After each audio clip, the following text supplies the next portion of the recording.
is for you!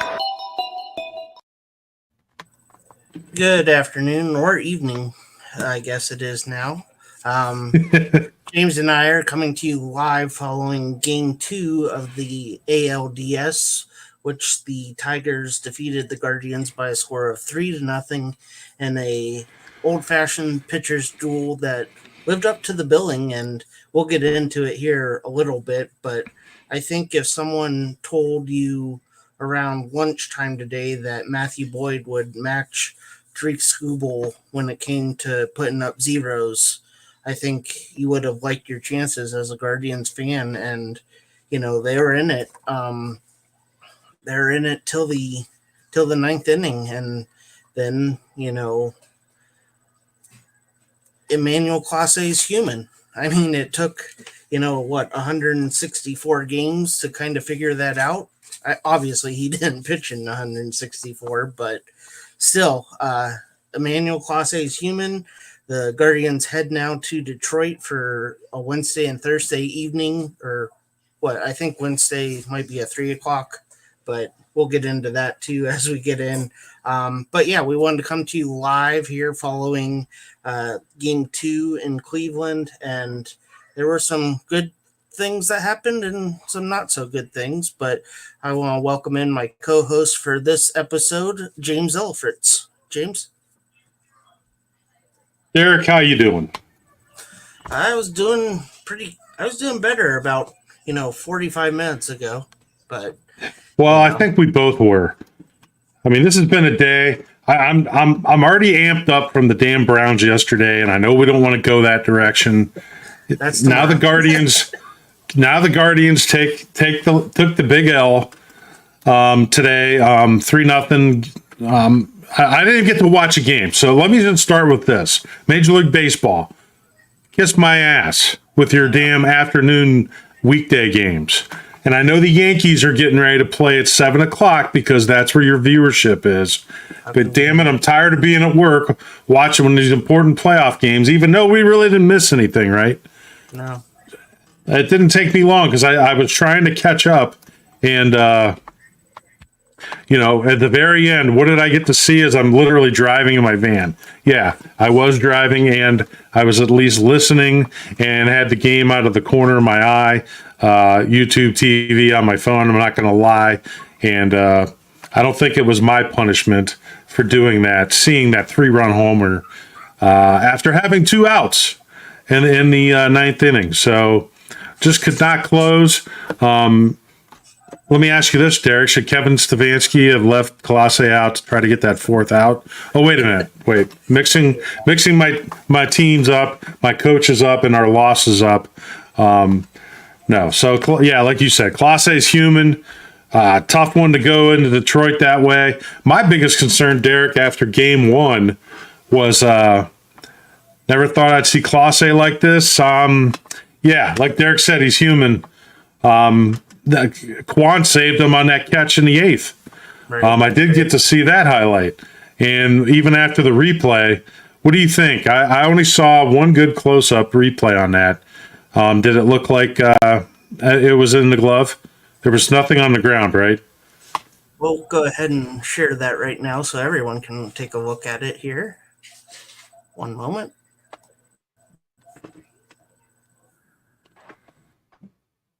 Holy man. Oh, 1 second. It is close. Is there enough evidence to overturn is the question.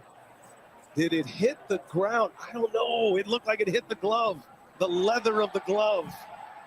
We'll replay it here.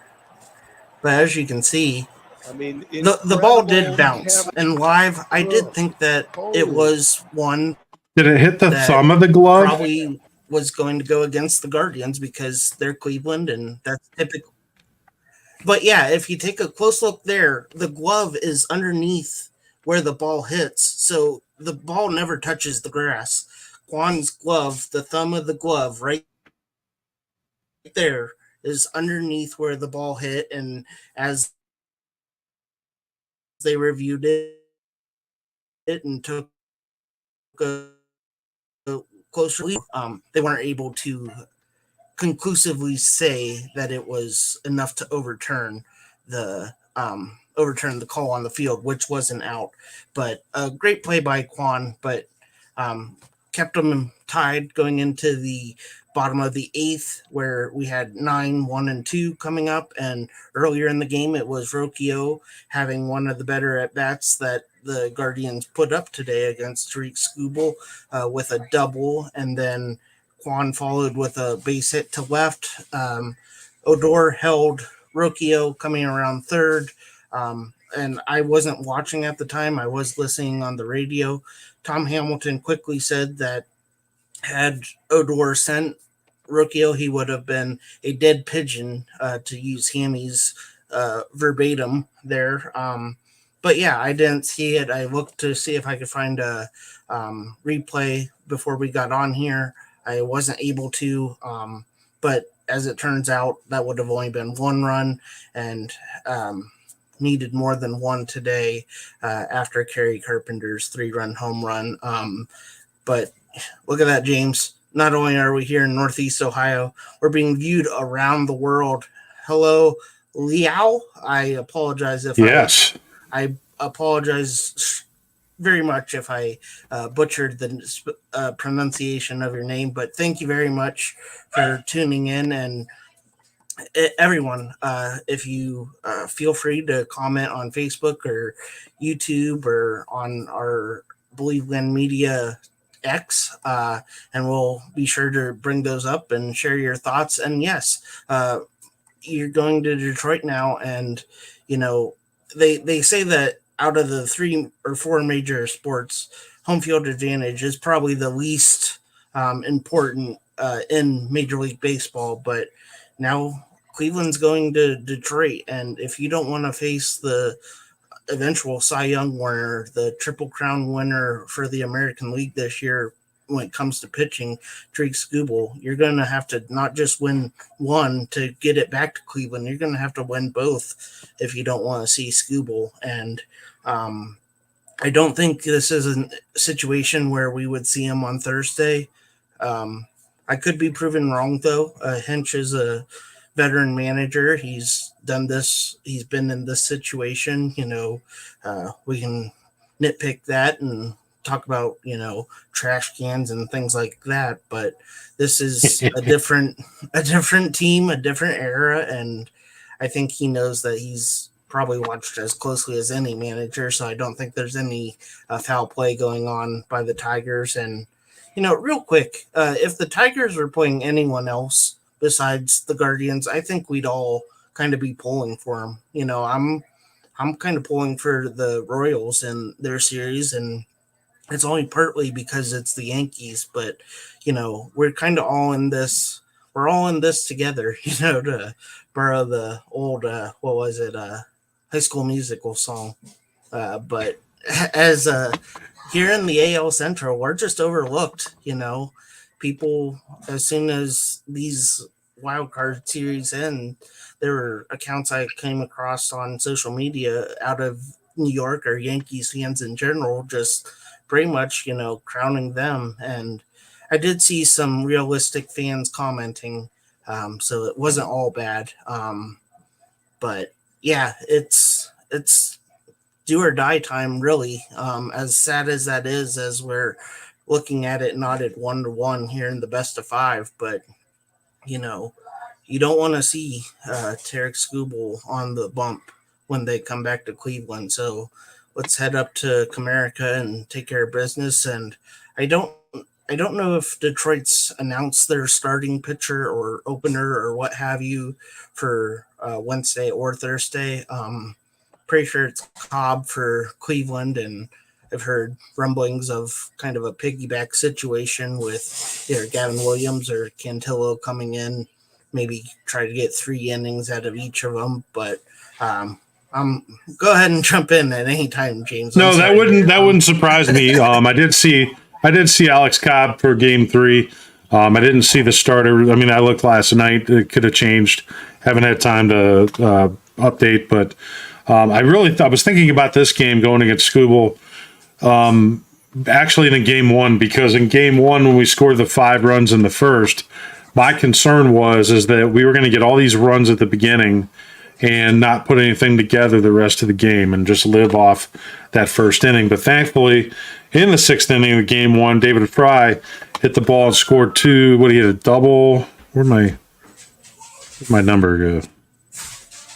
It disappeared, sorry. But yeah, David Fry doubled and scored Quan and Noel in the 6th inning. So my thing with that was like, good. We manufactured a couple runs through a double. We didn't just get all our runs in the first inning.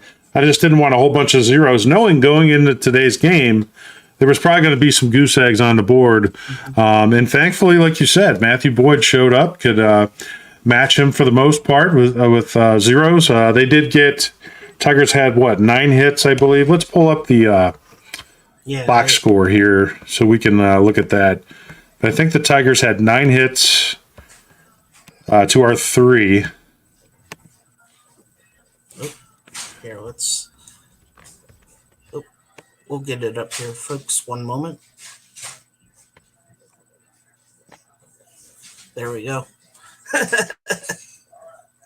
I'll get All this right. out of your way. There we go. Yeah, we're getting better at this, right? Yeah. So yeah, Tigers 3 runs, 9 hits. Guardians no runs, 3 hits. So they did smack the ball around a little bit. Our 3 hits did come against Scooble. Let me go down to the box score, take a look at how we fared. Scooble went 7 innings, 3 hits, 8 Ks. That's more of the same for him on the season. We just couldn't get to that bullpen. They put a couple goose eggs on us too. Boyd, 4.4 2/3 innings pitched, 4 hits, 2 walks, 5 Ks. Cade Smith came in again, pitched excellent. Yeah, Cade Smith did amazing. Almost 2 full innings. Came in there for Boyd, pitched a full inning there in the 6th inning, and then came out to start the 7th, to get the leadoff man out, and then Heron followed and slammed the door as well. But Yeah. the 2 stalwarts out of the back end, the 8th and 9th inning guys, they looked human today. Gaddis's walk was an intentional walk, so I don't want to pin too much of that on him, but it was kind of clear that pretty early that Stephen Vogt was going to go to Class A in the 8th inning, which isn't something that happens a lot, but now we're in the playoffs. Traditional rules kind of get thrown out the window, and I think as Guardian fans, going back to when they're Indians, in 2016, Tito Francona showed us that and got us used to that pretty quick. So I wouldn't be surprised if Class A comes in the 8th inning. I know this time it backfired, but I don't foresee Stephen Vogt being gun shy about doing that as this series transitions over to Detroit here in the coming days. Yeah, and we knew with the day off tomorrow that it was likely to see the guys out of the pen again, because they could still get that day rest. The catch to that is the hitters get to see the guys, more often, so they get more at bats against our guys. Class A just gave up that. It was 4 hits, but that one big one with 2 outs in the 9th. It's just that makes it tougher to swallow when your best pitcher gets touched up and their best pitcher, does status quo. So just a tough loss to take, especially with, there's really no offense. I'm looking at the box score here, and I apologize. Missed the game working during the day. Yeah. Only caught the very end here. There's just nothing that stands out, obviously, with only 3 hits. So hopefully, I don't know how we played at Tiger Stadium this year. We typically know Jose plays well against the Tigers. We'll probably be leaning a lot on him going into games 3 and 4 to produce on the road for this young team. So hopefully we can get the bats moving. And I know we might not see 7 runs again this entire series, to be honest with you, Derek. But if we can just get to that 4 or 5 mark, we should be in pretty good shape. Yeah, and pitching with the lead, it puts more pressure on the Tigers. They're a young team as well. You look at their lineup there. Not many household names there, and the ones that are pretty maybe more well known, Torkelson, Riley Green, they're still young guys. They, either rookies or kind of in their first full season in the major leagues. Colton Keith, a rookie, Veerling, I think going into this playoffs, Veerling was their only at least offensive player that had any experience. But you did mention something, and I know on the broadcast, Brian Anderson mentioned it as well as something that AJ Hinch had said that, yeah, Cleveland does have a dynamic bullpen, but the more times you see them and, the more at bats you get against them, you kind of see their stuff in a live setting. And Class A does have electric stuff, but, you kind of know what you're getting. I know he tried to sneak that third straight slider to Carpenter, but it hung in the middle of the plate, and we know what happened with that. But, Bo was patting his glove down on the plate. He wanted it low. Unfortunately, Class A hung it, and Carpenter did the rest. But I know there's some people that are, down in the dumps and kind of ready to throw the season away. But again, they hung with Detroit's best pitcher. And up until the, top of the ninth inning, it was zeros on both sides. And I thought, okay, they got into the bullpen there in the bottom of the eighth, but it was too little too late. And, but hopefully as this series transitions, we can maybe have a big inning. But like you said, it would be nice to see them kind of string together a couple good innings. Kind of go back to Guardian Ball. It seemed like there were a few times that maybe guys were trying to be the hero on Scooble, be that guy that sent one into the bleachers instead of just taking more or less what you can get off of him, a slap single here or there. I know I mentioned previously it was Rocchio with the double down the left field line, going the other way.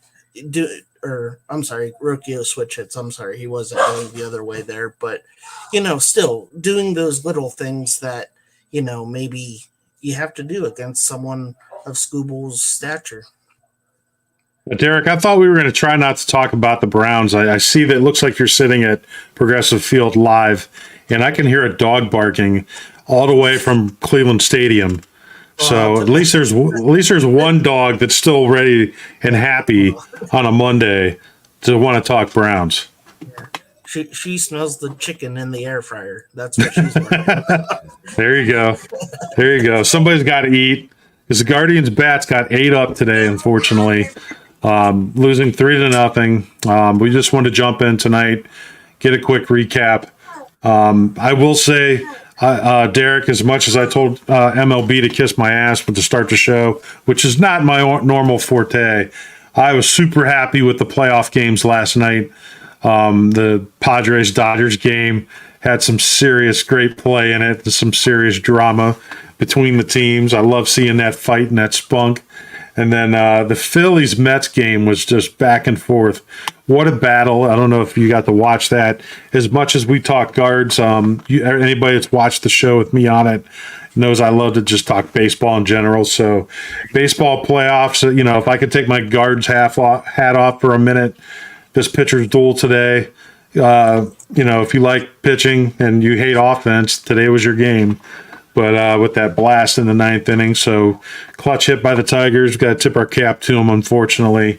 I will say, Derek, there's a young man that is on that Tigers roster. I don't know if he's on the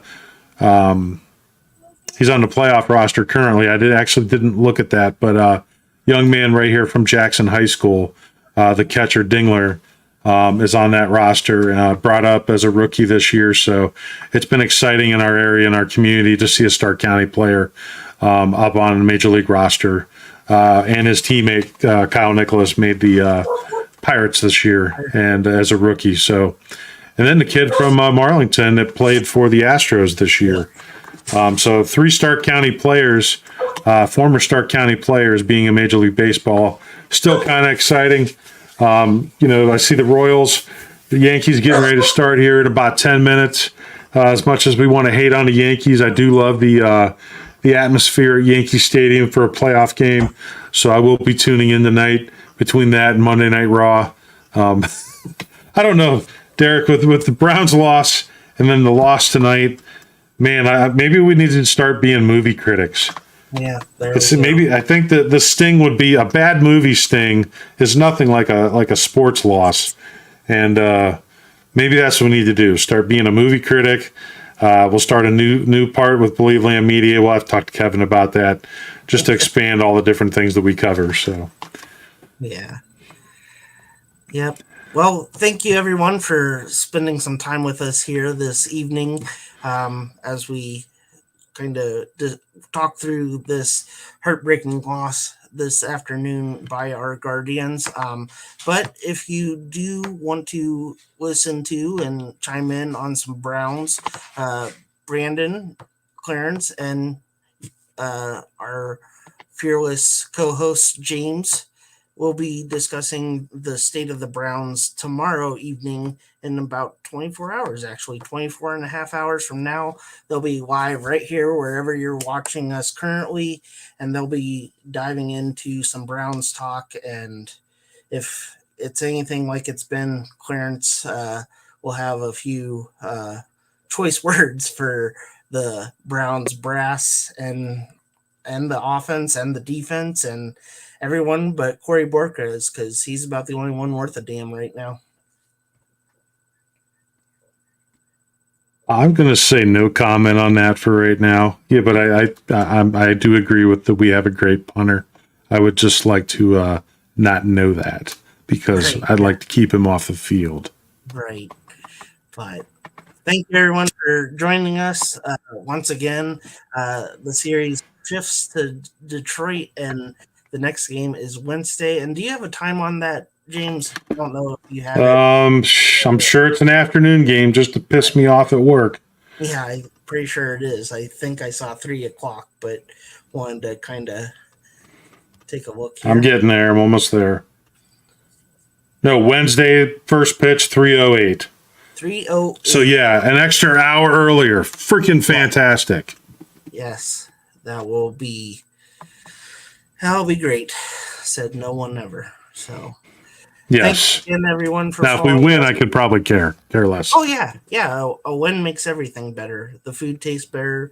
The sky's clearer. But thank you, everyone, for joining us today. Be sure to follow us on all of the social medias and subscribe to our YouTube channel so you get notified when we go live. And thank you again for joining us, and we'll talk to you next time, and hopefully it's a lot better to talk about. Have a good night, everybody.